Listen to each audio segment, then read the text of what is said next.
רבותיי, בשם השם נעשה ונצליח ובאהבתו נפריח, השם שפתי תפתח ופי יגיד תהילתך. Le cours qu'on va faire Be'ezrat Hashem, ça sera l'Eilui Nishmat, un ami à moi qui est décédé dans la nuit de vendredi à samedi, Monsieur Azougi, Nissim Azougi, que Dieu repose son âme.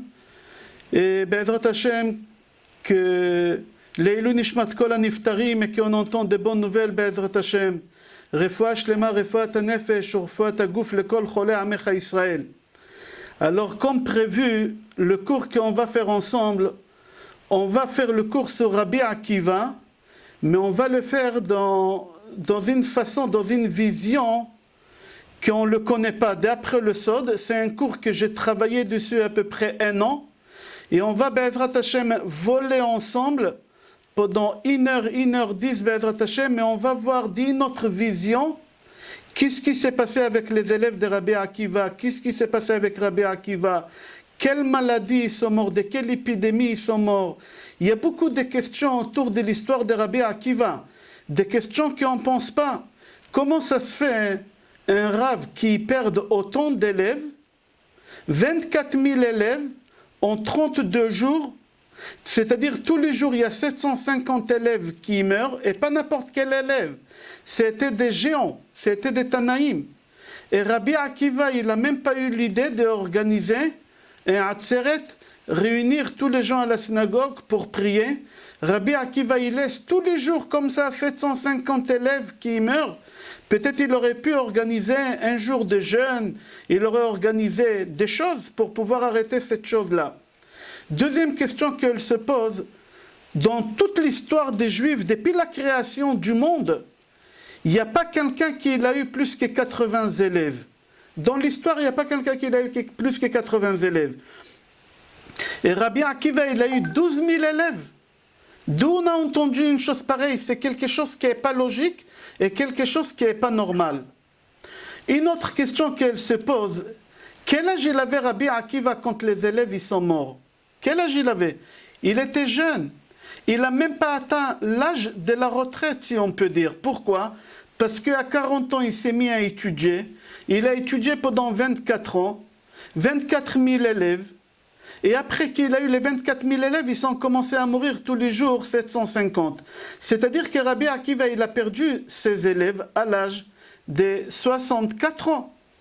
À l'âge de 64 ans, je ne crois pas qu'on est encore à la retraite. Comment ça se fait que Rabbi Akiva, il ne pense pas reconstruire son école talmudique?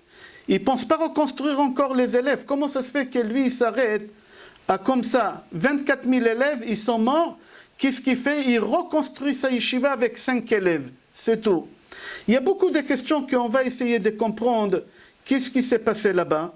Alors venez d'abord, on va expliquer que l'époque entre Pesach et Atzeret.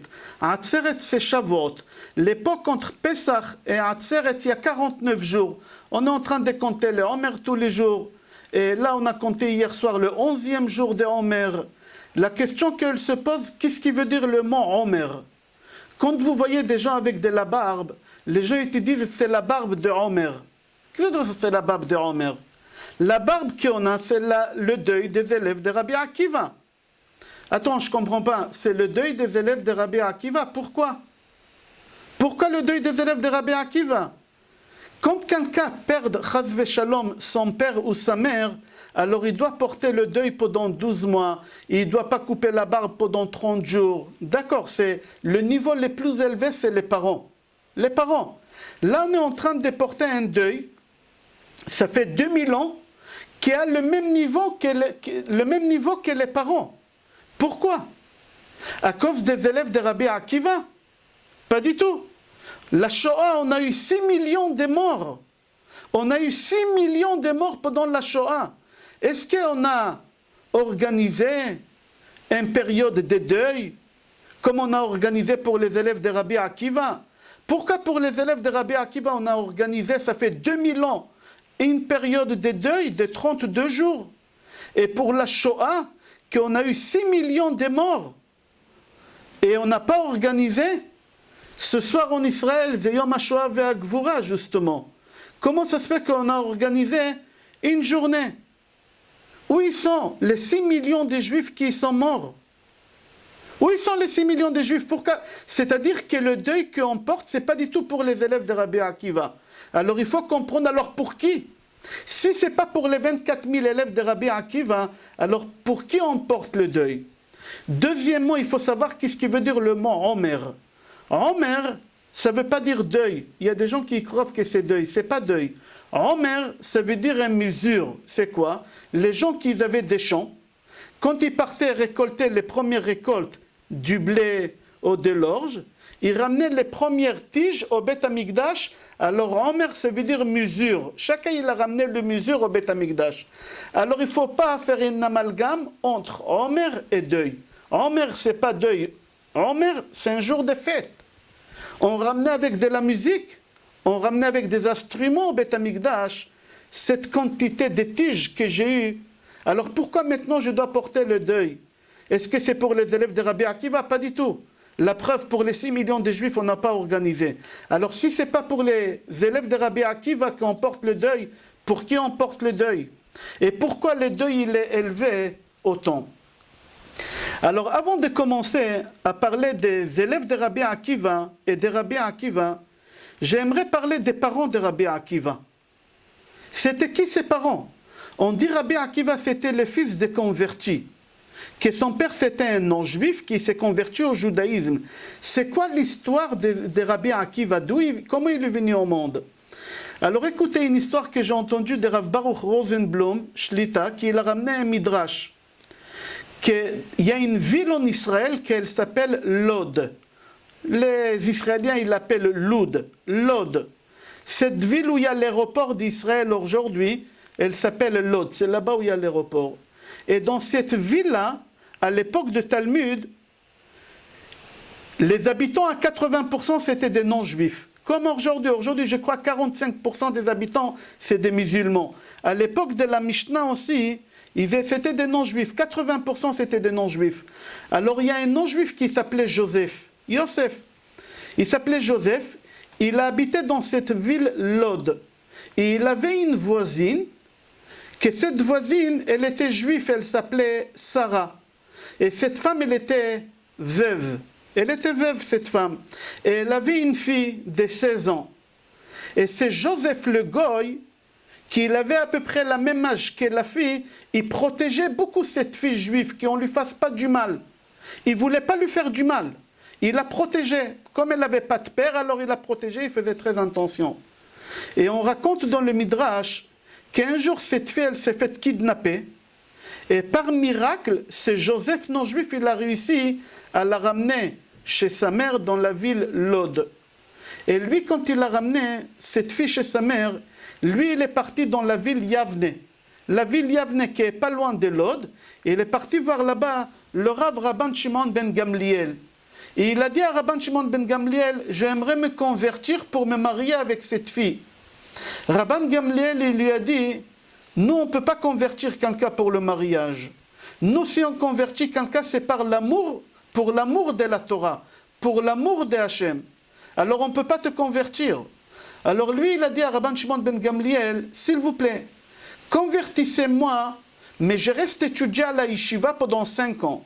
Si pendant 5 ans, la fille de Sarah, elle ne s'est pas mariée, je me marierai avec elle. Je me convertis pas pour me marier avec elle. Je me convertis, je reste à la yeshiva, je ne sors pas de la yeshiva. 5 ans après, si je vois que la fille elle est toujours libre, je me marie avec elle. Rabban Shimon ben Gamliel, il lui a dit d'accord. Et il s'est converti. C'est Joseph, il s'est converti au judaïsme. Et on l'a appelé Yosef. 5 ans après, il est parti dans la ville Lod. Et il a vu que sa voisine, elle est toujours célibataire. Et il s'est marié avec elle. Et ils ont eu un enfant qui s'appelle Akiba. Il s'appelle Akiba. Et comme ça, Rabbi Akiva, il est venu au monde. Son père, il s'appelait Joseph. Sa mère, elle s'appelait Sarah. Et il s'est converti Joseph, il s'est marié et Akiva, il est venu. Ils ont quitté la ville Lod, les 2 parents, avec le bébé qui vient de naître. Ils ont parti habiter en Israël, dans la Haute-Galilée. Ils ont habité là-bas. Et Rabbi Akiva aussi, il a grandi là-bas. Il s'est marié avec une femme. Rabbi Akiva, il s'est marié 3 fois dans sa vie. Et on va expliquer c'est quoi les 3 fois. La première fois qu'il s'est marié, c'est dans la c'est dans le Haute-Galilée. Il s'est marié là-bas. Après que Rabbi Akiva il s'est marié là-bas, il est descendu dans le sud pour travailler. Pendant quelques années, il a travaillé là-bas. Quand il est revenu, il a divorcé de sa femme. On ne va pas rentrer maintenant à comprendre pourquoi il a divorcé, mais Rabbi Akiva, il a divorcé. Akiva, il s'appelait à l'époque, qu'il était berger, il a divorcé de sa femme. Comme il a divorcé de sa femme, qu'est-ce qu'il a fait? Il est parti chez ses parents, qui entre-temps, ils ont quitté la Haute-Galilée, ils ont parti habiter à Jérusalem. Et la mère d'Akiva, Yerushalayim, elle est devenue la cuisinière particulière de l'homme le plus riche de Jérusalem à l'époque, qui s'appelait Kalba Saboua. Kalba, ça veut dire chien, Saboua, rassasié, parce que c'était un grand donateur. Tout celui qui est rentré chez lui affamé comme un chien, il sortait rassasié. C'est pour ça qu'on l'appelait Kalba Saboua. Alors Rabbi Akiva, il divorce. Il a un enfant qui s'appelle Yoshua. Rabbi Akiva, il divorce, il prend son fils avec lui à Yerushalayim chez sa mère. Et il est embauché par le patron de sa mère, par Kalba Saboua, comme berger, pour s'occuper de bétail de Kalba Saboua. Kalba Saboua, il était très très riche. Et Rabbi Akiva, il travaille là-bas. Et Kalba Saboua, il avait une fille unique. Et cette fille unique, elle s'est rendue compte que Rabbi Akiva, il a des caractères d'un tzaddik. Si c'est quelqu'un qui va étudier la Torah, il peut devenir un géant. En hébreu, ça s'appelle midot tromiot. Il avait des caractères très très élevés. Elle, qu'est-ce qu'elle fait? Cette fille, elle a 20 ans, elle est jeune. La fille de 20 ans, jeune, riche, la famille la plus importante de Yerushalayim, elle ne réfléchit pas deux fois, elle va voir Akiva, qui était berger. C'était un des métiers les plus simples. Et elle lui dit à Akiva, promets-moi, si je me marie avec toi, il avait 40 ans, Rabbi Akiva. Il lui dit, si je me marie avec toi, est-ce que tu t'engages à aller étudier la Torah? Rabbi Akiva, il n'a pas compris. Une fille de 20 ans, la fille de patron, une belle fille, riche, il lui a dit oui. Ils se sont mariés en cachette. Quand le papa de Rabbi Akiva, quand le papa de Rachel, la fille de Kalba Saboua, quand Kalba Saboua il a entendu ça, il a renvoyé sa fille de la maison et il a déshérité. Il a déshérité sa fille. Rabbi Akiva, qu'est-ce qu'il fait? Il va habiter dans une grotte. Avec sa femme, il va habiter là-bas. Et Rabbi Akiva, il a essayé d'aller étudier comme il a promis à sa femme, il n'arrivait pas. Il n'arrivait pas à étudier. Il partait au CP. Lui qui avait 40 ans, il partait avec son fils au CP, qui s'appelait Yoshua. C'est le fils qu'il a eu avec la première femme.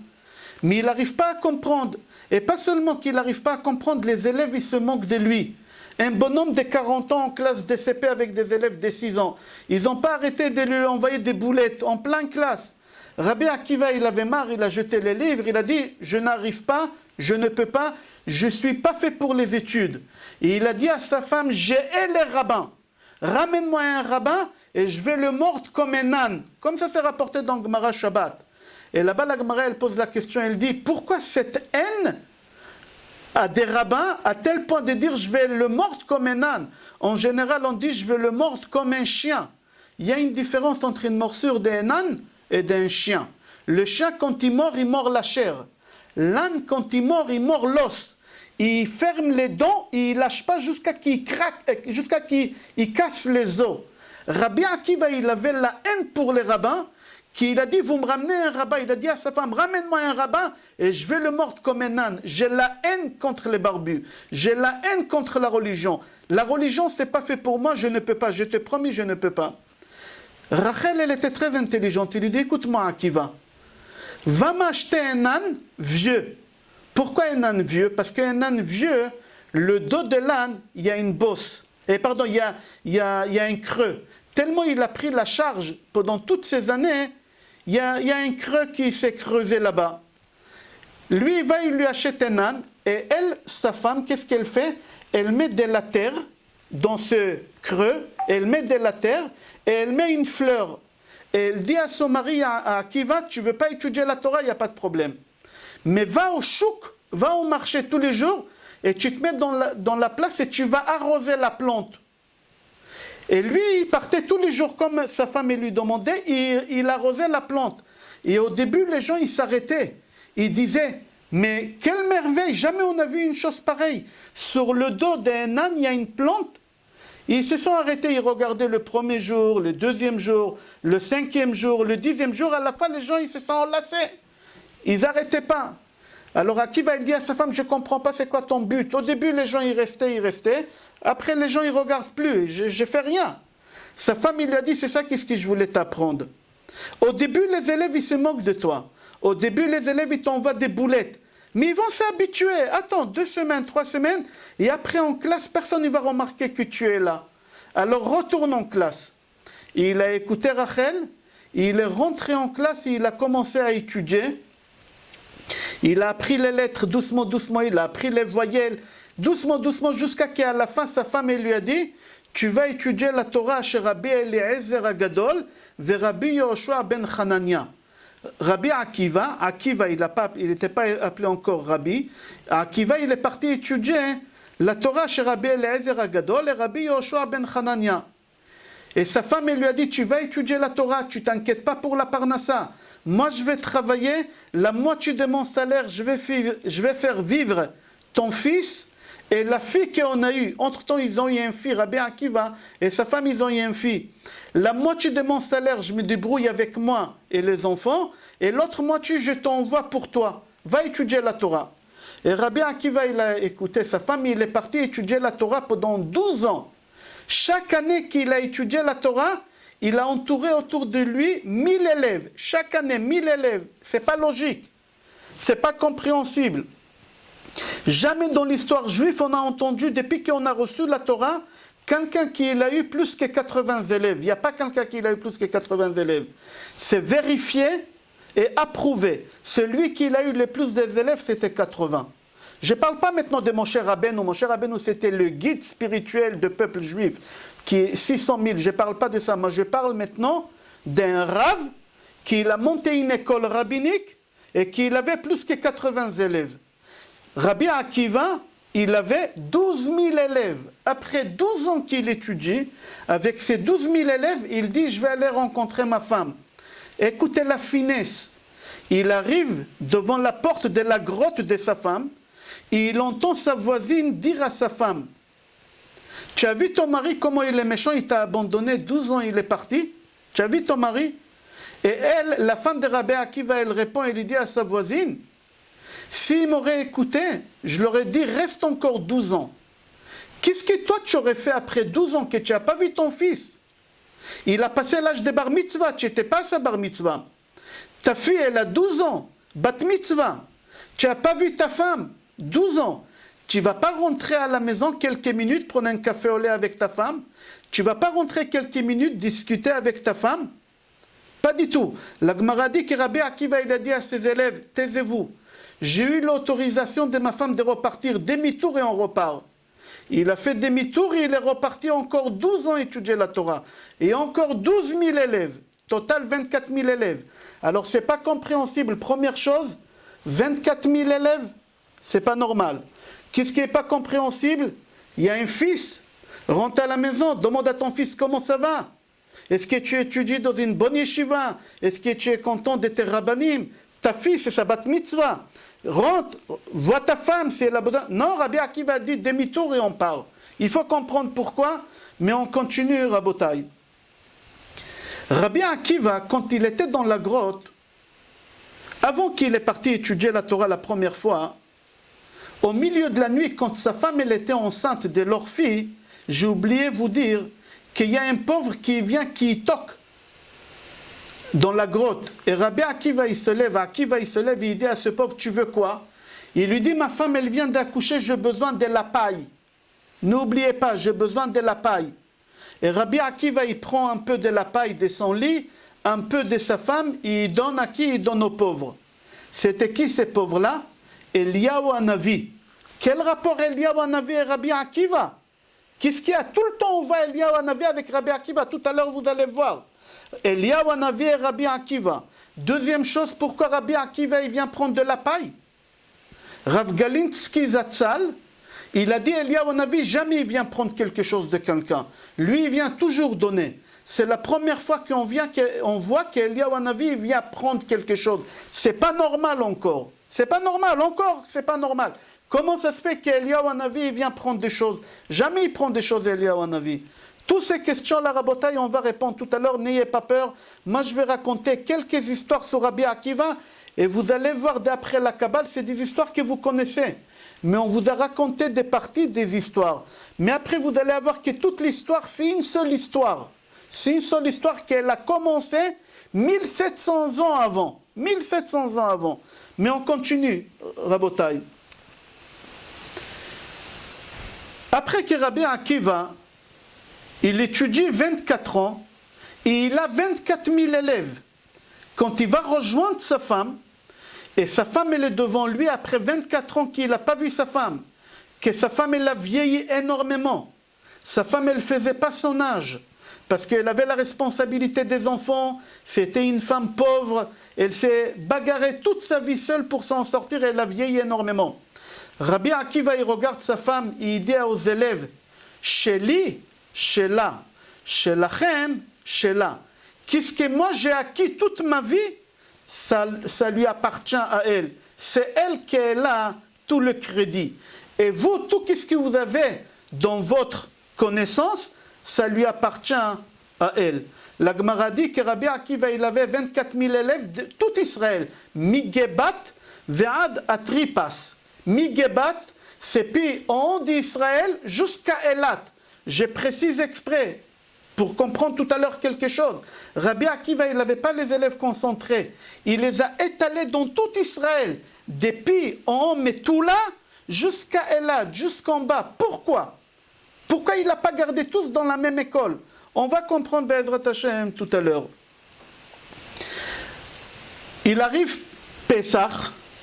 À partir du moment que Rabbi Akiva il a construit une école rabbinique de 24 000 élèves dans tout Israël, Pessah arrive et il se passe un malheur. Il y a une épidémie. Et s'il vous plaît, écoutez bien ce que je vous dis, c'est quoi cette épidémie? Parce que tout à l'heure, j'étais voir mon médecin de famille et je lui demandais qu'il m'explique c'est quoi cette épidémie. Et vous pouvez vérifier sur Google. Marqué en hébreu sur Google, Askara. C'est marqué dans la Gemara, Shabbat. Les élèves de Rabbi Akiva, ils sont morts d'une épidémie qui s'appelle Askara. Une épidémie, c'est un microbe. Comme ça, Rashi l'explique. Je suis rentré chez Google et j'ai marqué Askara. Et là-bas, dans Google, quand vous marquez toujours, la première chose qui sort, c'est quoi? C'est Wikipédia. Wikipédia en hébreu, il me dit Askara, et il me donne le nom de la maladie en hébreu. Moi, qu'est-ce que j'ai fait? J'ai transformé sur Google la traduction en français, et en français, il appelle la maladie comment? Diphtérie. Marquez chez vous D-I-P-H-T-E-R-I-E. Diphtérie. Lisez c'est quoi cette maladie? C'est exactement les mêmes symptômes de l'épidémie qu'on est en train de traverser. Et là-bas, Wikipédia, il explique comment ça arrive. Ça commence par les voies respiratoires et on n'arrive pas à respirer et ils sont en train de détruire avec un microbe. Et en Wikipédia, que ce n'est pas juif, en langue française, ils disent c'est un genre d'angine, c'est un genre de courbature. Et doucement, doucement, la personne, si elle ne prend pas les médicaments, les antibiotiques qu'il faut prendre, la personne, elle meurt. Comment? Que les poumons, ils sont atteints par cette maladie. C'est exactement les mêmes symptômes. Et les élèves de Rabbi Akiva, ils sont morts de Askara. C'est marqué dans la Gemara il y a 2000 ans. Et regardez après le cours, c'est quoi? Askara. Et j'ai traduit en français qu'est-ce qui est Google, il traduit, qu'est-ce qui est Wikipédia, il traduit. Et j'ai été voir tout à l'heure mon médecin de famille, on a travaillé un peu sur ça ce matin. Et il m'a dit c'est exactement les mêmes symptômes qu'on est en train de traverser. Et là, le symptôme qu'on est en train de traverser maintenant, c'est exactement la même époque que Rabbi Akiva. Alors il faut comprendre pourquoi les élèves de Rabbi Akiva, ils sont morts depuis le 2e jour de Pessah jusqu'au 33e jour au soir de Pessah. Comment c'est passé là-bas? Écoutez, la Gemara dit, tous les soirs, depuis le coucher du soleil, c'est-à-dire la mort des élèves de Rabbi Akiva, 750 élèves, ils ne sont pas morts du matin jusqu'au soir. Pas du tout. C'était concentré sur 3 heures. En 3 heures, 750 élèves, ils meurent. 750, pas n'importe qui, il meurt. Il y a 750 enterrements tous les jours. En 3 heures de temps, la Gemara, elle dit, Miashki'a Adalayla, depuis que la nuit elle est tombée, jusqu'à la sortie des étoiles à peu près. À peu près 3 heures, en 3 heures, il mourait. Comme ça, c'est rapporté dans Gemara Shabbat. C'est pas compréhensible. Rabbi Akiva, tu vois que tu as 24 000 élèves. Tous les jours, tu enterres 750 élèves. Organise quelque chose. Organise un jour de jeûne, organise des prières, fais pidyon nefesh, fais quelque chose. Rabbi Akiva, non. Qu'est-ce qu'il fait? Il va aux enterrements. C'est bizarre aussi comment il est parti à tous les enterrements. Parce que j'ai bien précisé que les élèves de Rabbi Akiva, ils étaient dispatchés en Israël depuis Metula jusqu'à Elat. Comment il a pu être dans tous les enterrements en 3 heures de temps? Il faut comprendre ça. Et Rabbi Akiva, qu'est-ce qu'il fait? Il finit les enterrements le soir. Il va faire à Arvit, et il va dormir comme s'il ne s'est rien passé, et il reprend la routine le lendemain. Le lendemain, la yeshiva, on met les tefilines, on fait les prières, et on fait tout normal. Mais ce n'est pas compréhensible. Rabbi Akiva, il devait rentrer dans un déprime. Il devait être choqué, il devait être terrorisé. Mais Rabbi Akiva, non, le lendemain matin, le petit déjeuner, il fait la tefila, le petit déjeuner, et il reprend le cours normal. Et il attend le coucher de soleil, à peu près à 19h, et il dit, allez, on va commencer les enterrements. À partir de maintenant, il y a 750 rabbins qui vont mourir.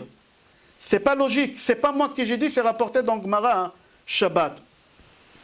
Alors il faut comprendre, deuxième question, pourquoi cette période? Pourquoi ils sont morts dans cette des périodes depuis le lendemain du premier jour de Pessah, ils ont commencé à Chol HaMoed, jusqu'au 33e jour au soir de Pessah? Pourquoi? Pourquoi Hachem ne les a pas pris dans une autre période? Pourquoi sur une période plus longue? Pourquoi exactement cette période-là? Alors il y a beaucoup de questions sur ça. Je répète les questions et on avance. La première question. Pourquoi les élèves de Rabbi Akiva ils sont morts? Je vous laisse réfléchir. On vous a enseigné à l'école parce qu'ils n'ont pas eu de respect un vers l'autre. La question que je vous pose, si je ne respecte pas mon ami, si je ne lui fais pas des honneurs, ce n'est pas que je ne lui respecte pas, je ne l'ai pas insulté, je ne lui ai pas fait honte, je n'ai pas parlé lachon hara, je ne lui ai pas fait kavod, je ne me suis pas levé quand il est rentré à la synagogue, je ne lui ai pas dit monsieur le rabbin. Est-ce qu'à cause de ça, on tue? Où c'est vu dans la halakha? On ne tue pas quelqu'un parce qu'il ne fait pas kavod à l'autre. Pourquoi Hachem il les a tués? Si c'est ça la raison qu'ils sont morts, Mishom Shelo, parce qu'ils n'ont pas fait kavod à l'autre, on ne tue pas à cause de ça. Jamais on a vu qu'on tue à cause de ça. Deuxième question, pourquoi ils sont morts à cette période, à cette date-là?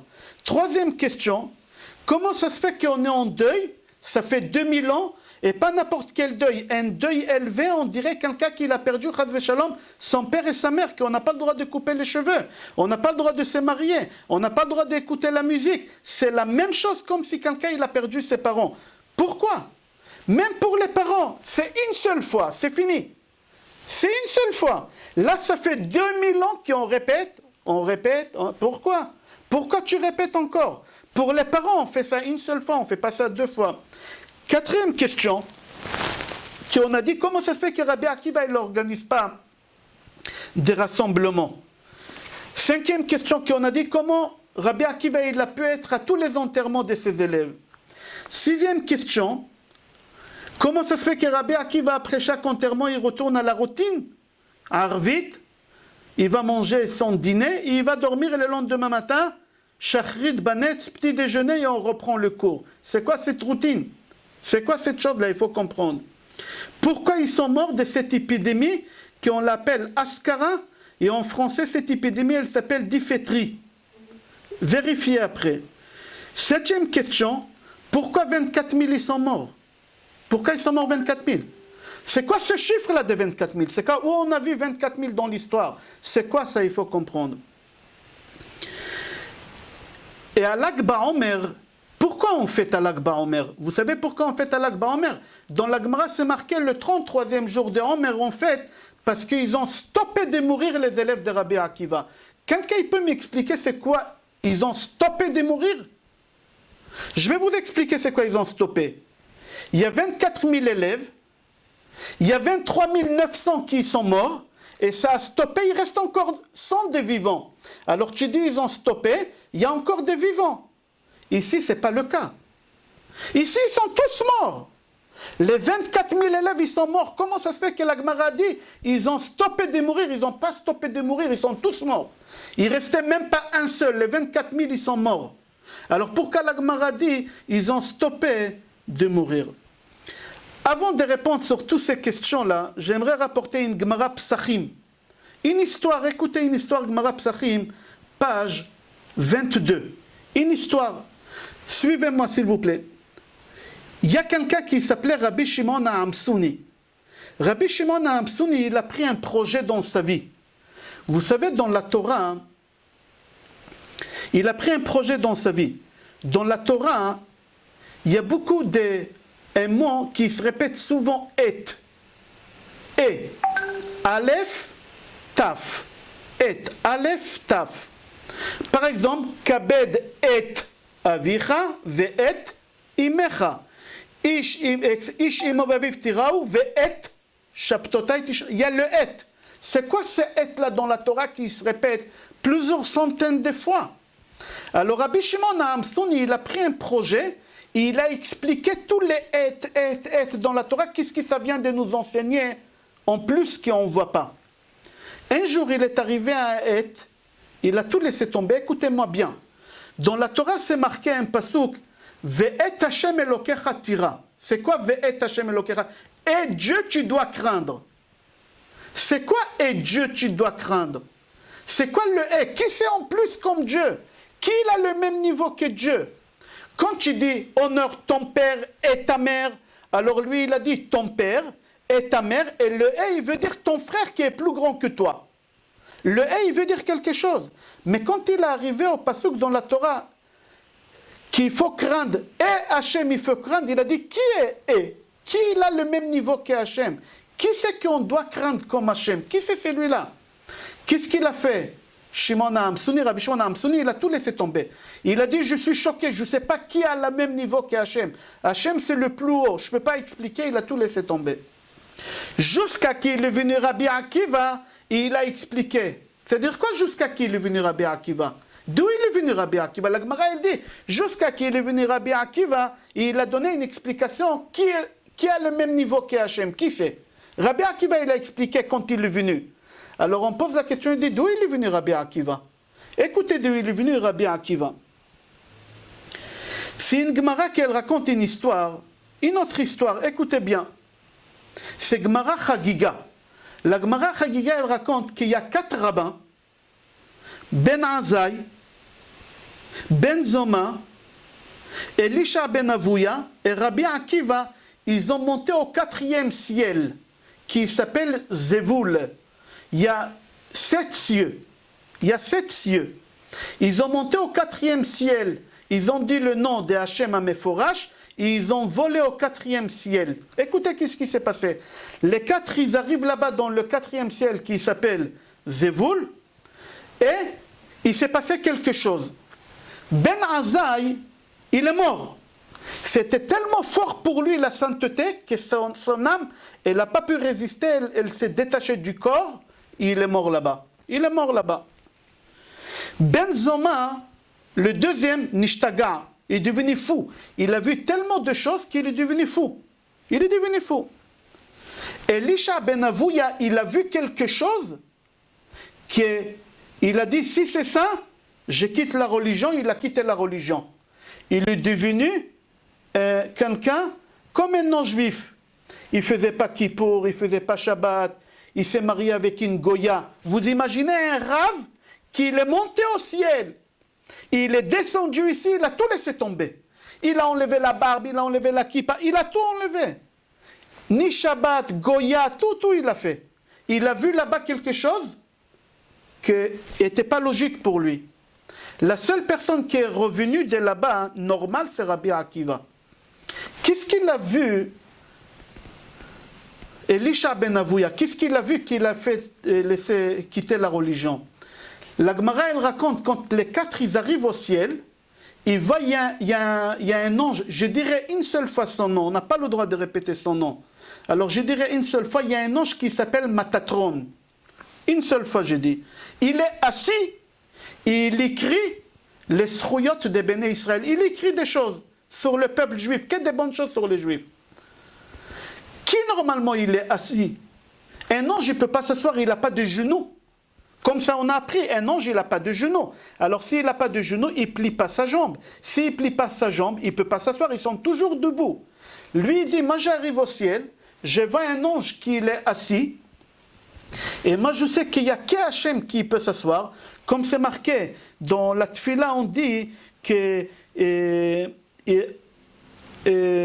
qui sait Hachem Adom Raglav. Akadosh Baruch Hu, il est assis sur le trône. Alors si Hachem, il n'y a que lui qui s'assoit, et moi je monte au ciel et je vois un ange qui est assis, c'est-à-dire qu'il y a Chaz v'Shalom Shter Rashuyot. Il y a deux dieux. Alors il a quitté la religion. Ça d'après le Pshat. Ça c'est d'après le Pshat. D'après le Sod, suivez-moi. Venons, on va laisser cette histoire, on va y aller chez Shimon HaAmsuni. Rabbi Shimon HaAmsuni, quand il a vu qu'il y a quelqu'un qui a le même niveau qu'Hachem, il a dit c'est pas possible. Il a laissé tomber. Rabbi Akiva, jusqu'à que Rabbi Akiva il est venu, et il a dit qui a le même niveau d'Hachem. D'où il est venu Rabbi Akiva? Il est venu du ciel, de 4e niveau. Qu'est-ce qui s'est passé là-bas? Il faut comprendre. Écoutez, qu'est-ce qui s'est passé. Quand vous êtes assis à la synagogue, Monsieur Zarka, vous êtes à la synagogue chez vous, et on fait sortir le Sefer Torah pour réouvrir à la page, pas pour lire. Qu'est-ce que vous faites, Monsieur Zarka? Tout le monde il se met debout. Sefer Torah. S'il y a un rave qui rentre, il y a des gens qui vont se lever, il y a des gens qui ne vont pas se lever. C'est un gros péché de ne pas se lever devant un rave. Un Sefer Torah ou un rave, qui est plus important? Un rave. Un rave, il est plus important qu'un Sefer Torah. Qu'est-ce que tu te lèves devant un Sefer Torah et tu ne te lèves pas devant un rave? Qu'est-ce que tu te lèves devant un Sefer Torah? Lève-toi devant un rave. Là, quand les 4 ils arrivent au ciel, qu'est-ce qu'ils voient assis? L'ange, même tête, resh, vav, nun. Il est assis. Tu ne te lèves pas, il y a 4 rabbins qui arrivent et tu ne te lèves pas. C'est ça qu'est-ce qui l'a choqué Elisha ben Avouya. Qu'est-ce qui l'a choqué Elisha ben Avouya? Ce n'est pas ce qu'on a dit tout à l'heure. Qu'il a dit, il y a qu'Hachem qui est assis. Ça, il a compris que l'ange il est assis parce que Hachem, il a autorisé. Ça, qu'est-ce qu'on explique aux élèves à l'école? Parce qu'il est assis, etc. Mais d'après le Sod, qu'est-ce qui l'a choqué? Elisha ben Avouya, comment tu vois 4 rabbins et toi, tu ne te mets pas debout l'ange? Il a lâché la religion. Rabbi Akiva, il a déduit de là que quoi? Qui a le même niveau qu'Hachem? Un rave.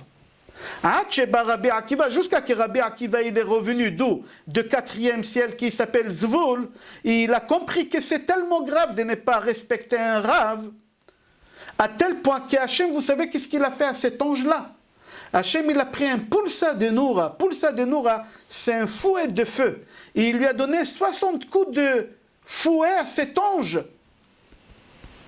Que je ne veux pas citer son nom, il a dit, pourquoi tu ne t'es pas levé devant les rabbanim? Il a raison, pourquoi tu ne t'es pas levé? Hachem, il a reproché à cet ange. L'Arabie Akiva, il a compris que c'est important. Un rave, ok, ça c'est encore une histoire qu'on aura besoin tout à l'heure sur Rabbi Akiva, qu'on aura besoin pour faire la boucle. On va la fermer, Be'ezrat Hashem.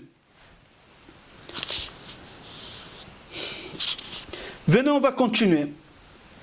Rabbi Akiva, la première fois, il était marié. Il a habité dans la Haute-Galilée. Il a divorcé. Il est parti à Jérusalem. Il a épousé la fille de son patron, qu'elle s'appelait Rachel Bat Kalba Savoie. Rabbi Akiva, après toutes les histoires que j'ai racontées, écoutez une autre histoire de Rabbi Akiva. Rabbi Akiva, sa femme, elle est morte, Rachel, qu'on a parlé tout à l'heure, elle a vieilli vite, la pauvre, elle avait la charge de la maison, elle est morte, la femme de Rabbi Akiva, Rachel, elle est morte. Rabbi Akiva, il s'est marié avec une femme convertie. Il ne faut pas oublier, il a épousé pas n'importe quelle femme, une des plus belles femmes au monde. La plus belle femme au monde, c'était Chava. Après Chava, c'était Sarah. Après Sarah, on dit c'était Rachel, et etc. Je ne me rappelle pas, mais parmi ces femmes-là, Rachel Imenu, la femme de Yaakov, pas Rachel, la femme de Rabbi Akiva, Rachel Imenu, parmi ces femmes-là belles, c'est Goya. Une Goya. Cette Goya, elle était mariée avec Apastramos. Un goy, un général de l'armée romaine de l'époque en Israël, et lui, il haïssait Rabbi Akiva. On ne va pas rentrer dans le détail, qu'est-ce qui s'est passé, parce que je vois qu'il y a des enfants, qu'est-ce qui s'est passé avec cette femme et Rabbi Akiva. On ne va pas rentrer dans le détail. En fin de compte, cette femme, elle a divorcé de ce général, et elle s'est convertie au judaïsme, et Rabbi Akiva, il a épousé cette Goya. La troisième fois que Rabbi Akiva, il est marié, je précise bien, Rabbi Akiva, il a épousé la troisième fois de sa vie, la femme de général. Que ce général-là, il s'est vengé de Rabbi Akiva. Vous savez, Rabbi Akiva, comment il est mort? On a pris des peines de fer, et on les a chauffés, chaud, et on lui a enlevé la peau. On a enlevé la peau depuis Rosh Hashanah pendant 10 jours, doucement, jusqu'à le soir des Kippour. Le soir des Kippour, la veille des Kippour, quand on dit, quand on fait Kol Nidre, il est mort. On va voir tout à l'heure comment il est mort. Qui l'a enlevé la peau à Rabbi Akiva comme ça? C'est Apastramos, le mari de cette femme-là. Le mari de la femme de Rabbi Akiva, il s'est vengé qu'il lui a pris sa femme. Ok, il faut connaître cette histoire-là parce qu'on aura besoin. Au moment, avant d'avancer, il faut savoir qu'il y en a 3 personnes dans l'histoire juive qui ont eu la même vie. Ils ont vécu 120 ans, 40 ans ils étaient bergers, 40 ans ils ont étudié la Torah, et 40 ans ils ont dirigé le peuple juif. La première personne, c'est Moshe Rabbeinu. Il était berger pendant 40 ans. Pendant 40 ans, il a étudié la Torah. Et pendant 40 ans, dans le désert, il a dirigé le peuple juif. Pardon, la deuxième personne, c'est Rabbi Akiva. 40 ans, il était berger, comme on a raconté. 40 ans, il est parti étudier la Torah. Et 40 ans, il a dirigé le peuple juif. À partir de l'âge de 64 ans, il n'a pas reconstruit encore. Il s'est mis à étudier. Il a appris 5 élèves, il leur a enseigné. On va répondre sur ces questions tout à l'heure, pourquoi il a fait ça. Pourquoi il n'a pas reconstruit encore 12 000 et encore 12 000 élèves? Puisqu'il était jeune, il n'était même pas à l'âge de la retraite. Ok. On continue. La troisième personne, c'est Hillel Azaken. Hillel Azaken, lui aussi, il était berger, il a étudié la Torah, il a enseigné, il a dirigé le peuple juif pendant 40 ans. Rabotai, Rabbi Akiva, le soir de Kippour, on lui enlève encore la peau. Il est en train de faire Shema Israël, Hashem Elokeinu Hashem. Il est en train de faire Shema Israël et les élèves lui disent, Rabbi, tu es en train de mourir et tu n'as rien à faire, seulement crier Shema Israël. Il leur dit, toute ma vie j'ai attendu ce moment-là. Et vous me dites pourquoi j'ai fait Shema Israël? Et il est mort. En disant Echad. À quel moment les élèves lui ont parlé? Au moment qu'il a dit Shema Israël? Mais qui parle pendant Shema Israël? On n'a même pas le droit de faire des gestes au milieu de Shema Israël. Alors comment la Gemara nous dit que Rabbi Akiva il a fait Shema Israël et les élèves ils disent Rabbi Atkan, jusqu'à là encore tu cries comme ça à Hachem? Pleure, tu souffres. Il leur a dit, qu'est-ce que vous parlez? Toute ma vie, il faut comprendre c'est quoi toute ma vie. Il faut comprendre comment il a pu parler au milieu de Shema Israël. Il faut comprendre pourquoi il a crié Shema Israël. Qu'est-ce qui s'est passé là? Certes, quelqu'un quand il meurt, il dit Shema Israël s'il peut. Mais Rabbi Akiva lui-même, il dit, toute ma vie j'ai attendu. Qui attend la mort? Personne il attend la mort. Même mon cher Rabbeinu, il n'a pas voulu mourir. Qui c'est? Rabbi Akiva dit, toute ma vie j'ai attendu mourir pour crier Shema Israël. Il faut comprendre qu'est-ce qui se passe ici.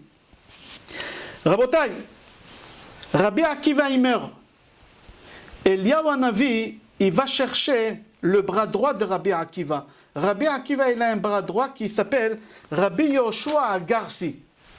Et Eliyahu Hanavi, il dit à Rabbi Yoshua Agarsi, viens en plein Kippour. Et il dit à Rabbi Yoshua Agarsi, viens avec moi, on va enterrer Rabbi Akiva en plein Kippour. C'était à Tveria. Je ne sais pas si vous êtes parti sur la tombe de Rabbi Akiva, il est enterré sur une colline à côté de Ramchal. Sa tombe est collée à côté de la tombe de Rabbi Haim Lutzato, là-bas. Et sa femme, elle est enterrée en bas de la colline. Rachel, elle est enterrée en bas de la colline. Ok, Eliyahu Hanavi, il prend le corps de Rabbi Akiva, qui Eliyahu Hanavi, c'est un Kohen. Un Kohen, il n'a pas le droit de toucher un mort. En plein Kippour, le jour le plus sacré, il est en train d'enterrer le jour le plus sacré. Et là, Rabbi Yoshua Agarsi, il dit à Eliyahu Hanavi, je ne comprends pas, tu me dis, tu t'appelles Eliyahu Hanavi, et tu touches un mort, tu es Kohen. Il lui dit, tu vas comprendre plus tard. Et on va comprendre plus tard. Encore Eliyahu Hanavi, Pourquoi Eliyahu Hanavi, il est mêlé tout le temps avec Rabbi Akiva? Pourquoi il est mêlé, Eliyahu Hanavi, avec... Pourquoi? Il faut comprendre pourquoi il est mêlé tout le temps.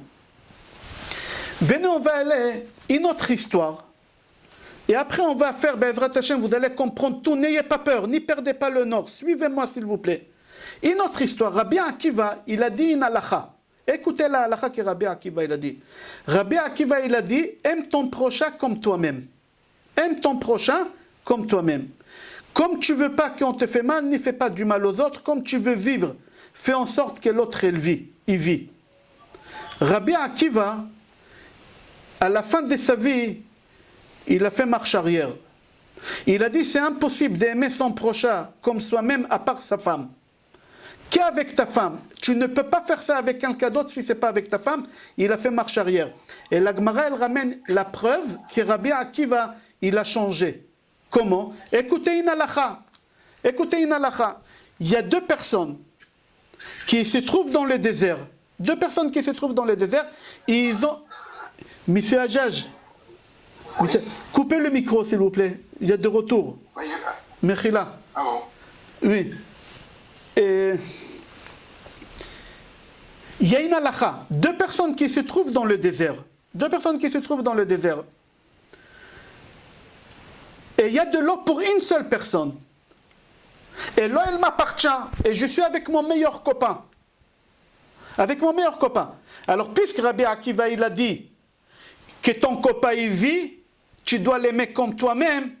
Alors d'après la logique, Rabbi Akiva il doit dire, toi tu meurs et ton copain il reste vivant. Non, Rabbi Akiva il a tranché la halakha, bois et ton copain il meurt. On ne comprend pas cette halakha là.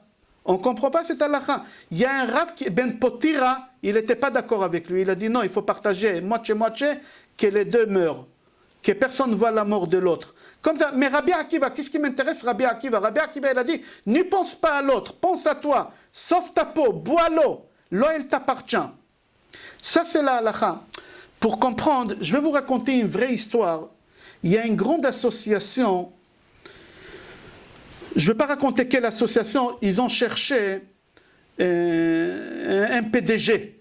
Je crois en français ça se dit un PDG, un directeur général de l'association, qu'elle fait du bien aux autres. C'est une association à but non lucratif. Et ils ont cherché quelqu'un qui est capable de gérer. Et il y a beaucoup de gens qui se sont présentés et ils leur ont posé une question. Et ils ont dit, c'est lui qui donne la bonne réponse, il prend la place. C'était quoi la question? Imaginez, tu te trouves toi dans une voiture smart. Une voiture smart, c'est petit. Il y a toi et il y a une place. On ne peut pas rentrer à trois. Tu roules, il y a une tempête et tu passes devant une station de bus. Tu vas là-bas, le docteur de la ville, il est en train de... Tu vas à côté du docteur de la ville, un vieux de 90 ans, il va mourir d'un moment à l'autre, et tu vas ton meilleur copain. Qui tu prends dans ta voiture? C'est ça la question. Je vous laisse à réfléchir à Botaï. Je répète la question. Toi, Monsieur Zarka, vous êtes dans la voiture. Une petite voiture de 2 places. Vous roulez, vous arrivez devant le bus. Et dans la station de bus, il y a une tempête, il fait froid. Il y a un vieux de 90 ans qui est en train de... Il va mourir. Il y a le docteur de la ville. Et il y a votre meilleur ami. Qui vous prenez? C'est ça la question. Il y en a qui ont dit le docteur. Pourquoi le docteur? Parce que le docteur, il va sauver des autres vies. C'est logique. Mais non, on ne cherche pas des gens logiques. Non, on ne cherche pas des gens logiques. Alors, ils ont éliminé. Il y a des gens qui ont répondu, je prends le vieux. Il va mourir d'un moment à l'autre, le pauvre. Il ne peut pas à 90 ans. Ils l'ont éliminé. Il ne faut pas avoir des sentiments pour gérer une grande association comme ça. Celui qui a dit, je prends le copain, ils l'ont éliminé aussi. Alors, qui ils ont pris comme directeur? Hervé Roffet, ils ont pris comme directeur, tu dois savoir.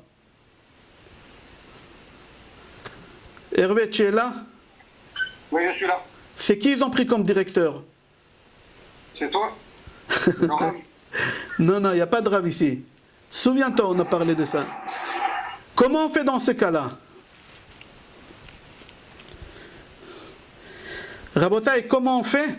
Dans ces cas-là, on laisse sa place. S'il y en a un qui conduit, on laisse sa place et on leur donne la voiture. Bravo, bravo Hervé. Tu descends de la voiture.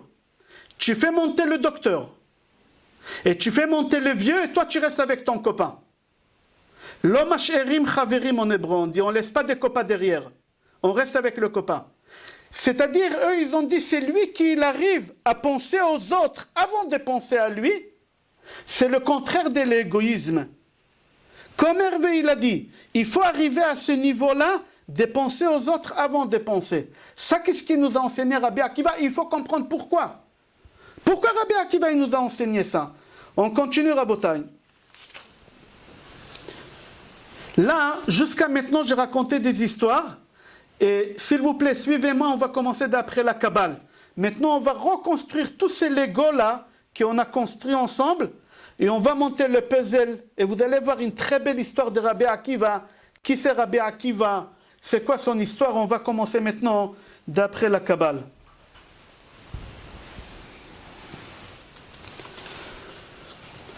On a dit que Rabbi Akiva, il avait 24 000 élèves. Jamais dans l'histoire juive, depuis qu'on a reçu la Torah, exactement il y a 3332 ans, jusqu'à aujourd'hui, on est en 5780, jamais on a vu que quelqu'un, il avait autant d'élèves. Personne il avait autant d'élèves. C'est lui qui avait le plus d'élèves. À l'époque de Rabbi Akiva, c'était 80 élèves, c'est tout. Alors comment ça se fait que Rabbi Akiva, il a eu autant d'élèves et comment ça se fait quand ils sont tous morts, il n'a pas reconstruit le stock? Pourquoi il n'a pas reconstruit le stock? Tu as que 64 ans. Il avait 64 ans quand ils sont tous morts. Qu'est-ce qu'il fait? Il prend 5 élèves et c'est tout. Il arrête là. Il faut savoir, même quand Rabbi Akiva il a fait 24 000 élèves, pourquoi il n'a pas continué? Pourquoi quand il a vu j'ai 24 000, stop, je rentre chez ma femme?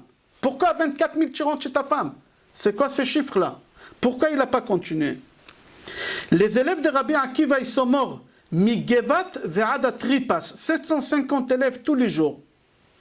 Ils sont morts 200 à Tveria, 200 à Ra'anana, 200 à Herzliya, 150 à Natania, 150 à Bnei Brak. C'est quoi cette histoire? Rabbi Akiva, il habitait où? Vous savez où Rabbi Akiva il habitait? Il habitait à Bnei Brak. On a lu ça dans la Haggadah. Dans la Haggadah, on dit Rabbi Akiva, ces rabbanim, ils sont venus chez lui. On a lu dans la Haggadah comment ça se fait que les rabbins ils se déplacent chez leurs élèves pour passer Pessah. C'est les élèves qui ils se déplacent pour le Rav, il faut comprendre. On a lu ça dans la Haggadah de Pessah. Personne ne s'est posé la question. Comment ça se fait que les rabbins de Rabbi Akiva, ils se sont déplacés à Bnei Brak passer chez lui? Pessah, il faut comprendre cette chose-là. Une autre question qu'on a dit, quand ils sont tous morts, à l'Ag BaOmer, qu'est-ce qu'on fait à l'Ag BaOmer, vous savez? Ah, M. Zarka, à la synagogue en bas, qu'est-ce qu'on fait à l'Ag BaOmer? Des bougies, hein? On fait la fête, on prend le traiteur, la musique, on coupe la barbe, ceux qui n'ont pas coupé la barbe. Pourquoi? Parce que les élèves, ils sont morts. Tu dois être en deuil, au contraire. Comment ça se fait que tu es content? Comment ça se fait? C'est pas pour Rabbi Shimon Bar Yochai, il ne faut pas confondre. C'est pas la mort, c'est pas le jour de la Elula de Rabbi Shimon Bar Yochai, il y a une marloquette. Il y a une grande contradiction dans le Talmud. Mais nous, on est joyeux parce que les élèves de Rabbi Akiva, ils sont finis de morts. Vous imaginez? Quelqu'un, Chaz v'Shalom, il a 5 enfants. On lui dit, il y en a 3 qui sont morts, il y a 2 qui sont restés vivants. Ah, venez, on va faire la fête. Il y en a 3 qui sont vivants. On fait la fête. Ça, qu'est-ce qu'il a fait Rabbi Akiva? Non, il faut comprendre qu'est-ce qui s'est passé ici. Venez, on va voir. Au moment que Rabbi Akiva, c'est Gemara Brachot, page 61. Au moment qu'on a enlevé la peau de Rabbi Akiva avec des peines, il faut comprendre pourquoi avec des peines. Avec des peines, Rabbi Akiva, il criait Shema Israël, comme on a dit tout à l'heure, ses élèves, ils lui ont parlé, lui, il leur a répondu. Comment il a pu répondre? Les anges au ciel, ils ont dit à Hachem, Hachem, comment tu fais une chose pareille qu'un rave, il meurt dans un mort atroce, et pas n'importe quel rave, Rabbi Akiva. Qu'est-ce qui répond Rabbi Akiva? C'est marqué dans Tehillim. Et qu'est-ce qui répond Hachem? Écoutez la réponse de Hachem. Akadosh Baruch Hu, il lui dit, Mimetim yadecha Adonai mimetim, chelkam b'chaim. Hachem, il dit, eux, ils vont aller au paradis. Qui c'est eux? C'est marqué dans Tehillim, je ne me rappelle pas quel chapitre. Mais Akadosh Baruch Hu, quand les malachim ils disent Hachem, pourquoi tu le tues? pourquoi comme ça? Pourquoi? Hachem il dit, Chelkam Bachaim, ils vont y aller au Gan Eden. Mais pourquoi ils vont y aller? Il va y aller. Rabbi Akiva, il est un. Alors si Hachem il dit, ils vont, c'est-à-dire que Rabbi Akiva, il n'est pas seul. Il y a quelqu'un qui est caché dedans. Il y a quelque chose d'après le Nistar, d'après la Kabbale, il se passe quelque chose et on va comprendre. Be'ezrat Hashem.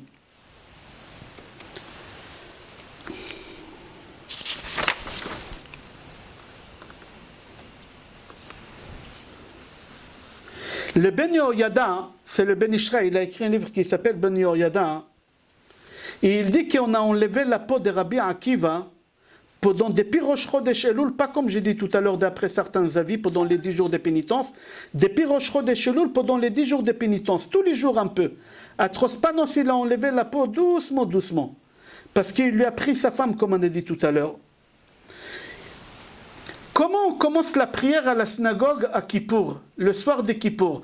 Avant qu'on dise Kol Nidre, il y a un pasouk qu'on répète, il y en a 3 fois, il y en a 7 fois. J'ai dit le pasouk, Or Zaroua ala tzadik ou lishrelev simcha. On répète 7 fois, Or Zaroua ala tzadik ou lishrelev simcha. Pourquoi on répète 3 fois ou 7 fois ce pasouk-là? Pour la simple raison que la fin prenez la fin de chaque lettre. Or, c'est quelle lettre? C'est lui qui a un stylo qui marque, Resh. Zaroua, Ain. La tzadik, Kouf. Ou l'ishre, Yud. Simcha, Hey. Ça fait Rabbi Akiva. Juste avant Kippour, avant de commencer Kol Nidre, on crie Or, Zaroua, la tzadik. Pourquoi Rabbi Akiva, il vient de mourir maintenant? Rabbi Akiva, on lui a enlevé la peau maintenant. C'est la hiloula de Rabbi Akiva le soir de Kippour. Comme ça, il dit, Binya ou Ben Yehoyada. Il faut comprendre pourquoi, qu'est-ce qui se passait ici. Une autre question qu'on a demandé, que Rabbi Akiva, Eliyahu Hanavi, il est tout le temps avec lui. Il lui demande de la paille, il l'enterre. Pourquoi il est tout le temps avec lui, Eliyahu Hanavi? Quel rapport il y a Eliyahu Hanavi et Rabbi Akiva? Maintenant, on va commencer Rabotai. Toutes les réponses. Il n'y a plus de questions. On a fini les questions et les réponses. Yitzhak, il avait un fils, il avait 2 enfants, Yaakov et Esav. Tout le temps, Yitzhak, il a aimé Esav. Pourquoi il a aimé Esav? D'après nous, notre vision, qu'est-ce qu'on a appris à l'école? Esav, c'était un rachat, c'était un mécréant. Mais Yitzhak, il a aimé son fils. Quelqu'un, il peut me dire, enlevez le micro, c'est lui qui se rappelle à l'école, on lui a appris qu'Esav, il s'est moqué de son père, il lui posait des questions halachiques. Quelle question halachique il demandait à son père, vous vous rappelez? Comment on prélève la dîme sur le sel? Et sur? Ouais, sur la paille. Bravo! La paille sur le sel. Bravo, Rabotai. Esav dit à son père, papa, comment on prélève le maaser sur la paille? Qu'est-ce qu'il fait Yitzhak? Il attrape son fils, il l'embrasse. Ça vous dit quelque chose, la paille? Rabbi Akiva, Eliyahu Hanavi, la paille? Ça vous dit que... Venez voir. Yitzhak, il savait que Esav, c'est Rabbi Akiva. Il porte en lui, c'est quoi Rachetevot de Esav? Akiva, Shmaaya, Ve'aftalion. C'est les grands convertis dans l'histoire juive. Esav, c'est Akiva, Shmaaya et Aftalion. Yitzhak, il a aimé son fils. Kitsaïn Befiv, parce que lui, il va donner la Torah orale. Toute la Torah orale qu'on a aujourd'hui, c'est Rabbi Akiva qui nous a donné.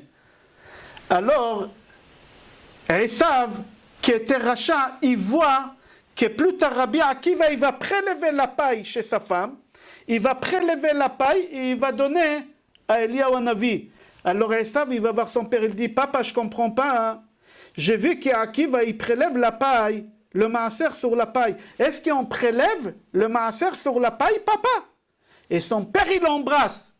Il l'embrasse. Pourquoi? Parce que Yitzhak, il a dit, mon fils, toi, Esav, c'est Akiva qui va sortir de toi, c'est Shmaaya, c'est Aftalion, c'est toute la Torah orale qu'elle va sortir de toi. Et il l'a embrassé. Là, maintenant, on comprend qu'est-ce qu'elle fait la paille ici. On a répondu sur une question parmi toutes les questions. On continue.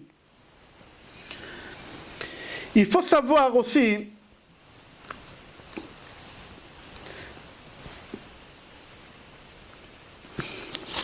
Pardon, excusez-moi. encore une deuxième fois, Rabbi Eliyahu Hanavi vient enterrer Rabbi Akiva. Pourquoi encore Eliyahu Hanavi? Qu'est-ce qu'il a Eliyahu Hanavi? Qu'est-ce qu'il a Eliyahu Hanavi? Alors venez voir la bombe atomique, dans 10 minutes on a fini. La bombe atomique, toutes les réponses. Essayez de vous rappeler la première fois dans la Torah qu'on parle de chiffre 24. Enlevez les micros, dites-moi. La première fois dans la Torah qu'on parle de 24 000 personnes qui sont mortes. Korah, non? Non, non, non. La première fois. Sodome et Gomorrhe. Il n'y a pas 24 000 dans Sodome et Gomorre. Il y a la fille de Yaakov, Dina, qu'elle s'est faite kidnapper par Shrem. Et elle s'est faite violer. Shimon et Lévi rentrent dans la ville de Shrem et ils tuent 24 000 personnes. Les 24 000 personnes, ils vont revenir ici pour payer. C'est lui qui n'a pas fini la réparation, il revient.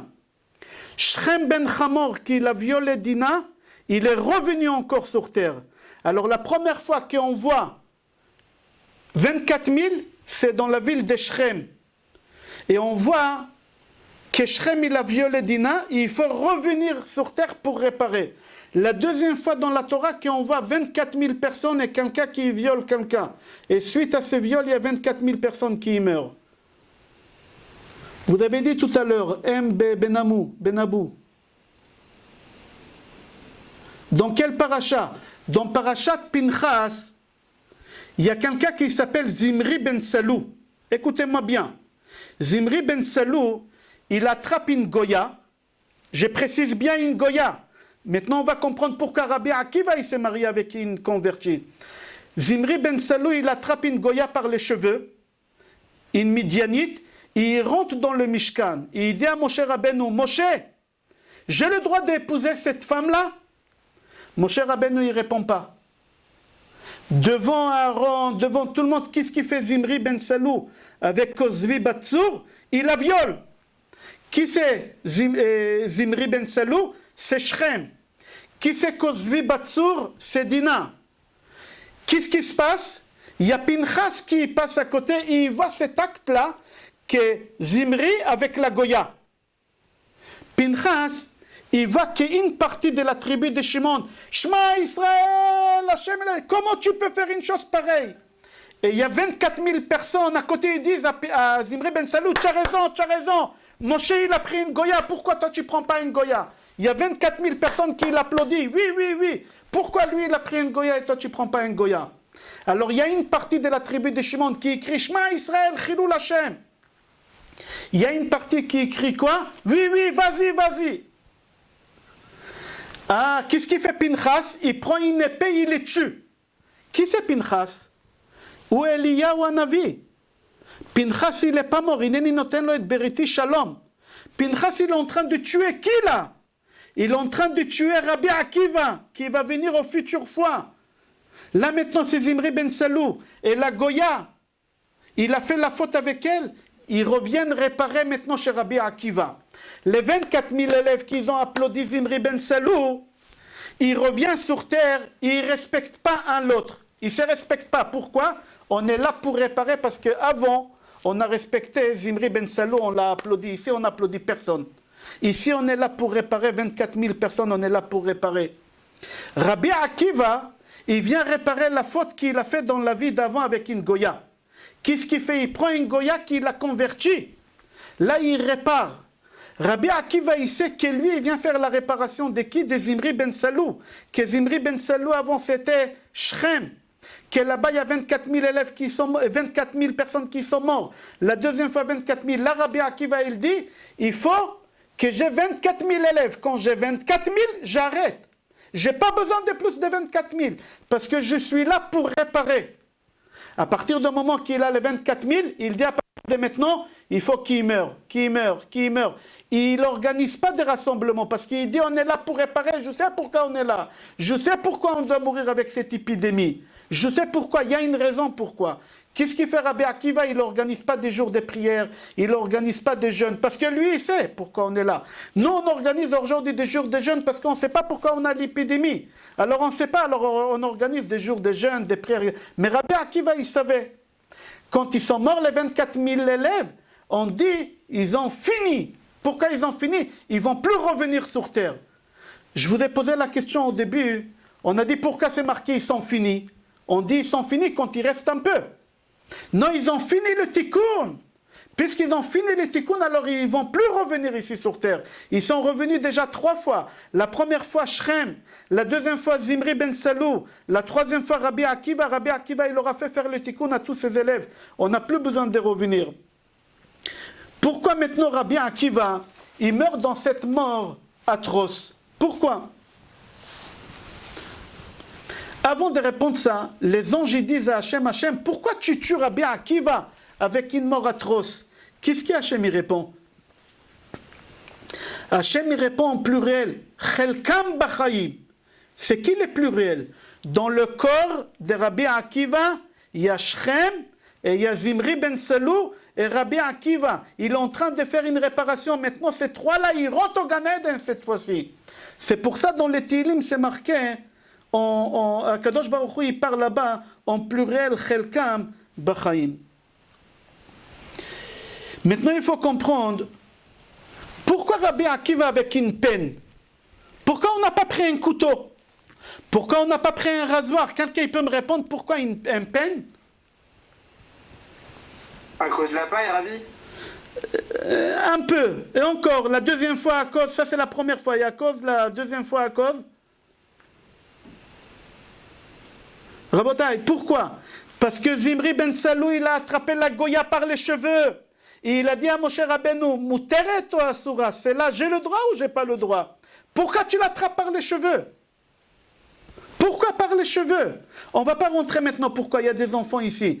Mais Rabbi Akiva, on lui enlève la peau avec des peines. Pourquoi? Dans la vie d'avant, tu as attrapé la Goya par les cheveux. On va maintenant t'enlever ta peau avec de la peine. Avec des peines, parce que, comme ça il dit, le Megalé Amukot dans Parashat Pinchas. Rabbi Akiva, c'est pour ça qu'il n'a pas fait jour de jeûne, etc. Parce qu'il savait que c'est une réparation. Quand ils ont fini la réparation, ils n'ont plus besoin. D'accord? Ni les habitants de Shrem, etc. Et c'est pour ça, Rabotai, à l'Akba Omer, on ne fait pas de tachanonim. On ne fait pas de tachanonim, on met la musique et on se rase. Pourquoi? Parce que les élèves des Rabbi Akiva, ils ont fini le tikkun. Et ils ne vont plus revenir sur terre. Et c'est pour ça que c'est marqué Paskou Lamout. Maintenant, on va comprendre pourquoi Eliyahu Hanavi il est lié avec Rabbi Akiva. Pourquoi? Parce que Eliyahu Hanavi, c'est lui qui l'a tué Zimri ben Salou. C'était Pinchas. Eliyahu Hanavi, il est redevenu Pinchas. Il était enfermé pendant 1800 ans dans une grotte. Après 1800 ans, à l'époque de Rabbi Akiva, il sort. Il était gardé là-bas jusqu'à ce que Rabbi Akiva il vient.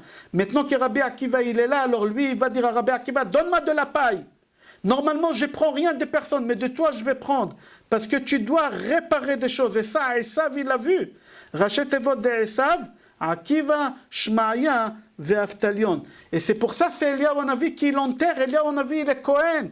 Il n'a pas le droit de toucher un mort. Eliyahu Hanavi, il a dit, je t'accompagne jusqu'à la fin. Je t'ai accompagné depuis au début, je t'accompagne jusqu'à la fin. Et c'est pour ça... Rabbi Akiva, il lit Kriyat Shema quand il meurt. On a dit tout à l'heure, les élèves, ils disent, Rabbi, jusqu'à maintenant, tu lis Kriyat Shema? Stop! Qu'est-ce qu'il leur a répondu, vous vous rappelez? Il leur a dit, toute ma vie, j'ai attendu ce moment-là. C'est-à-dire quoi, toute ma vie? Qui attend la mort? Non, Rabbi Akiva, il dit à ses élèves, toute ma vie, j'ai attendu réparer tous les Chilul Hashem que j'ai fait avant. C'est lui qui crie Shema Israël, il fait Kiddush Hashem. Moi, je suis en train de faire Kiddush Hashem. Toute ma vie, j'ai attendu ce mot-là. Rabotai, j'ai fait un résumé, on a fini. C'est lui qui doit partir, il peut couper. J'ai fait seulement un résumé, question-réponse, qu'est-ce qu'on a dit depuis le début du cours. Pourquoi Kadosh Baruch Hu, il les a tués à telle période? Entre Pesach et Shavuot. Pourquoi cette période? La Gemara, elle répond pour la simple raison que la maladie qu'ils vont mourir, c'est un genre d'angine. C'est un genre quelqu'un qui l'attrape froid, qui a des frissons, comment ça s'appelle en français, quelqu'un qui est courbaturé. C'est exactement les signes qu'on a aujourd'hui avec cette maladie. C'est exactement la même chose. Alors quand est-ce qu'on attrape normalement cette chose-là? Quand est-ce? On attrape ça quand il fait froid en hiver. Là maintenant, entre Pessah et Shavuot, il fait ni froid ni chaud. Il n'y a pas de raison d'attraper maintenant des microbes. Il n'y a pas de raison, ce n'est pas le moment des microbes. Les microbes, tu les attrapes en décembre, en janvier, quand il fait froid, tu respires par la bouche. Alors avec les glandes, avec les amygdales, il y a des microbes et des bactéries. C'est logique. Alors on prend des antibiotiques parce qu'on a des angines. Mais avoir des angines, entre Pessah et Shavuot, aucun médecin il est d'accord avec ça. C'est pas la période. Akadosh Baruch Hu, il a pris ses élèves par cette maladie, que ce n'est pas le moment, pour montrer à tout le monde que ce n'est pas une mort normale. Il y a quelque chose, il faut observer. C'est ça qu'est-ce qu'Hachem nous demande aujourd'hui d'observer. Deuxième question, pourquoi Eliyahu Hanavi, il se mêle beaucoup dans la vie des rabbis Akiva? Pour la simple raison qu'Eliyahu Hanavi, il a accompagné Rabbi Akiva dans la vie d'avant, Zimri ben Salou, etc. Alors là, il est en train de finir avec lui, il aide à finir sa réparation. Une question que je n'ai pas répondu, Rabbi Akiva, il n'a pas vu sa femme 12 ans. Il n'a pas vu son fils 12 ans. Il n'a pas vu sa fille 12 ans. Rentre 2 minutes. Demande à ta femme comment ça va, tu vas bien, tu as besoin de quelque chose. Demande à ton fils. Écoute ton fils, peut-être il a des choses à raconter qu'il n'ose pas raconter à sa mère. Parle. Parle avec... Non, il fait demi-tour. Pour la simple raison, écoutez la finesse de Rabbi Akiva. 12 plus 12, c'est pas 24, Rabbi Akiva il a dit. Rabbi Akiva il a dit, si j'ai fait de 1 à 24, ça fait 24. C'est-à-dire, quand on fait quelque chose, il ne faut pas s'arrêter au milieu. Il faut continuer jusqu'à la fin. Rabbi Akiva il veut nous enseigner, jamais n'y fait des choses avec des coupures au milieu. Il n'y a pas de réussite. Moi, je ne veux pas qu'on me dise, j'ai été étudier la Torah 12 ans, je me suis arrêté, et après j'ai repris encore 12 ans. Non, je n'ai pas fait ça, je n'ai pas fait des coupures. Si vous prenez une marmite, vous la mettez sur le feu, et tous les 5 minutes vous la retirez, cette marmite, elle ne va jamais se chauffer. Pour que la marmite, elle chauffe, il faut la laisser sur le feu. Rabbi Akiva, il a dit, il faut que je reste sur le feu de la Torah. C'est pour ça qu'il n'a pas voulu rentrer voir sa femme et ses enfants. 5e question. Pourquoi aujourd'hui on est en deuil? Puisque sur la Shoah, que ce soir c'est Yom HaShoah ve'Hagvura, alors que ce soit à la mémoire des 6 millions de morts qui sont morts Be'ezrat Hashem, ce cours de Torah Be'ezrat Hashem. Comment ça se fait qu'on n'a pas fait un jour de deuil? On a fait un jour de deuil aujourd'hui, mais pas comme Rabbi Akiva. Pourquoi sur les élèves? Alors il faut savoir qu'on n'est pas en deuil sur les élèves de Rabbi Akiva. Il ne faut pas confondre, on n'est pas sur le deuil sur les élèves de Rabbi Akiva, ils ont fait un tikkun. C'est pas du tout ça. On est sur le deuil de la Torah qu'elle a été perdue. S'il y a 24 000 élèves, il y a au moins des élèves qui ont écrit 5 ou 6 livres. Tu multiplies par 24 000, ça te fait à peu près 150 000 livres. Ramène-moi un seul livre, un seul. Rabbi Akiva, il a écrit des livres, c'est marqué. Katav tilet tilin al kol tag vetag sheba Torah. Rabbi Akiva, il a écrit des livres et des livres sur chaque couronne qu'il y a dans les... Où sont les livres de Rabbi Akiva? Vous connaissez un livre que Rabbi Akiva... Non, tout a été enterré. Rabbi Akiva, il a pris toute la Torah, il l'a enterré, on n'a rien du tout. Alors on est en deuil sur la Torah. C'est comme un bébé chez les Ashkenazim, ils ont ce minhag, quand un bébé il vient au monde, on ne le coupe pas les cheveux pendant 3 ans. Pourquoi on ne le coupe pas les cheveux pendant 3 ans? Parce que le bébé il est en deuil. Pourquoi? Quand il était dans le ventre de sa mère, pendant 9 mois, il y a un ange qui l'a enseigné la Torah. Quand il est sorti, il a tout oublié. Quand on perd la Torah, on porte le deuil. Alors un bébé qui a perdu la Torah, on lui donne à porter un deuil qu'on ne touche pas ses cheveux. Nous aussi c'est exactement la même chose. Ari Akadosh dit, pourquoi les élèves de Rabbi Akiva ils sont revenus 3 fois? Une fois Shrem, une fois Zimri ben Salou et une fois maintenant. Pour la simple raison, il dit, parce que quelqu'un il vient au monde 3 fois pour réparer s'il n'a pas réparé. C'est-à-dire nous on est là ici maintenant la dernière fois. On est à la fin de temps. On ne va plus revenir ici. C'est lui qui l'a pu réparer, il a réparé. C'est lui qui n'a pas pu réparer, c'est trop tard pour lui. On ne peut pas réparer, c'est fini. Mais avant qu'on pouvait réparer, on pouvait venir jusqu'à 3 fois. C'est pour ça qu'ils sont revenus 3 fois. On a dit d'où il est venu Rabbi Akiva. Rabbi Akiva il est venu du 4e ciel qui s'appelle Zevul. Zevul, là-bas il a rencontré le malach qui s'appelle Mem Tet Tet Resh Vav Nun, qui c'est la même valeur numérique de nom de Hachem Shaddai. Shin, Dalet, Yud, 314. On n'a pas eu le temps de parler de ça, mais c'est pas grave, on continue. Ok, Rabotai, on arrête là. Ah, dernière chose. Combien de lettres il y a dans Kriyat Shema? Allez, Rabotai, combien de lettres il y a dans Kriyat Shema? Alain Boujna, je te vois ou je me trompe? Combien de lettres il y a dans Kriyat Shema? Comme les membres du corps. 245. 200, pas loin. 248. Bravo, 248. Comment dans la Torah c'est marqué une épée? Il a tué avec une épée. Comment il a pris une épée? Comment Romar. Bravo, comment tu écris Romar? Resh, Mem, Chet. 248. C'est-à-dire que Rabbi Akiva écrit Shema Israël. Je suis en train de réparer le Romar, l'épée. Les mêmes lettres, 248 dans Kriyat Shema, les mêmes lettres d'épée dans la Torah. Romar, c'est les mêmes lettres. 248. C'est pour ça Rabbi Akiva, il lit Kriyat Shema, il dit toute ma vie j'ai attendu ce moment-là. Maintenant on a compris toutes les choses. J'espère à Botaï que le cours il n'était pas trop. J'ai essayé de le rendre le plus simple possible. J'ai travaillé pendant longtemps. J'ai fait beaucoup de recherches pour arriver à ça. Si vous avez des questions, on est là.